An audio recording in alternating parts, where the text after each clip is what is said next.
Lie about me at work? You're dying without your health insurance. I work remotely in the UK for a large technology company doing software support. I'm part of a team that has members all over the world. I've been in this job for around 10 years, and other than the major issues I've had with this guy, I truly enjoy my job. When I started with the company, I wouldn't say that I was green. I had about 7 years industry experience under my belt. I was definitely inexperienced with the company, but the job that I had been hired to do used technologies that I was more than comfortable with. The point I'm trying to convey here is that I wasn't completely oblivious to all of the applications supported by our company. Everyone in my team was very nice, and was very keen to help, except for Shane. Shane is probably what you'd term as the team guru, about 5 years from retirement and part of the office furniture. He'd been with the company for nearly 40 years. Everyone labeled Shane the only guy to go to when you were truly in a bind. When I was initially starting out, I did indeed find that Shane was highly knowledgeable, and more often than not he had the answers to whatever obscure questions you might have. Things were great, and our team ticked over nicely. I got to know the rest of the team well over time too, and my best friend was a woman named Mel. She was of a similar age and experience level to Shane, and in my opinion was just as knowledgeable as him. One day Mel and I were on a brief call chatting about a work issue, when we got to shooting the breeze for a while. We talked about ourselves and also the team. I'd said that I hadn't met anyone face to face yet, and that was when she told me she'd once met Shane in person a couple of years ago. They are both based in the US, and both got invited to a tech conference in New York. She told me that he has serious health issues due to his weight, and when he was home was often on oxygen and medication. His plan was to ride things out until he was able to take early retirement so that he didn't need to worry about paying for his medical insurance anymore. That sounded like a reasonable enough plan to me, and we were soon talking about something else. The issues started about 2 years into my tenure with the company. We started moving in a new direction with what applications we were going to be offering to customers, and towards that end we were trained in a bunch of new stuff. I saw this as a great opportunity and equalizer. If no one on our team had any experience with this new software, then I would be on equal footing with everyone. This went really well for me, and I put a lot of time and effort into learning as much as possible. Shane didn't show much interest in the new stuff. He still continued to spend most of his time with the legacy tools.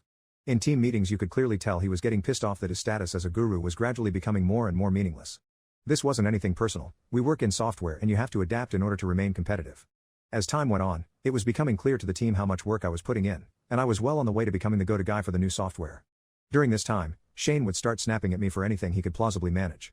For example, if I was late to a team meeting because a customer call overran, he'd make sure to interrupt whatever was being said to comment something like, "Well, look who's bothered to grace us with his presence," even though he'd been guilty of the same in the past.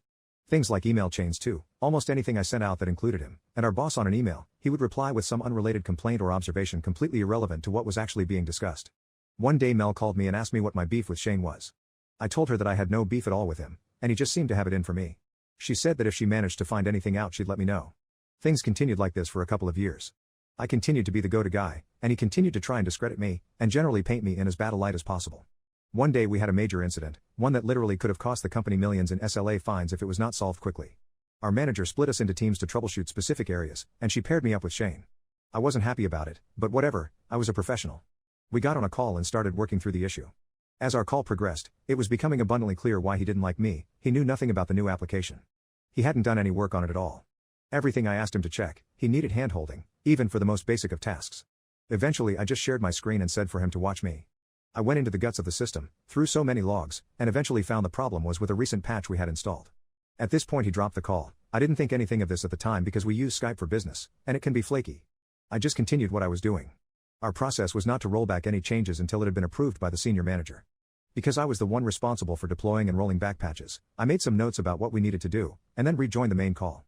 I wasn't worried at all, because bad patches happened every so often. They just didn't usually have this level of impact. As soon as I did, I got absolutely destroyed by the incident manager. Apparently Shane had returned to the group call, and informed everyone present that the outage was caused by an error that I had made in the deployment process, and that Shane had told me what the correct fix was, but I had refused to implement it then and there. I was furious. He had accurately told them the cause of the problem because it was me who literally demonstrated to him how to find it. I had even foolishly mentioned to him what I thought would fix the problem. Because of how long he'd been with the company compared to me, only our immediate team knew the truth about who was really the better skilled person in this situation. His historical reputation still carried a lot of weight with people who didn't work day to day with him. Because this incident was so major, over 100 people were on this call, several of them 2 or 3 levels of management above our team. He made me out to be a reckless, incompetent idiot, and he was believed. Despite my manager's protestations, I was disciplined and given a verbal warning. He meanwhile was congratulated for steering the company away from a potential disaster and given a commendation. I was so angry, and a while later Mel gave me a call. Apparently Shane had been bragging to her about putting that smart SS punk in his place. She was shocked, and asked him what he was talking about. His real beef was that he thought I had disrespected him by trying to take over his role as go-to guy for the new software. That wasn't my intention at all. I didn't see it as my fault that he was too damn lazy to do the work again. I lamented with Mel that she should have recorded the call. She laughed and said that Skype shows when you're recording a call and he would never have spilled his guts while being recorded. I immediately had a brainwave. I decided that I would confront Shane one-on-one.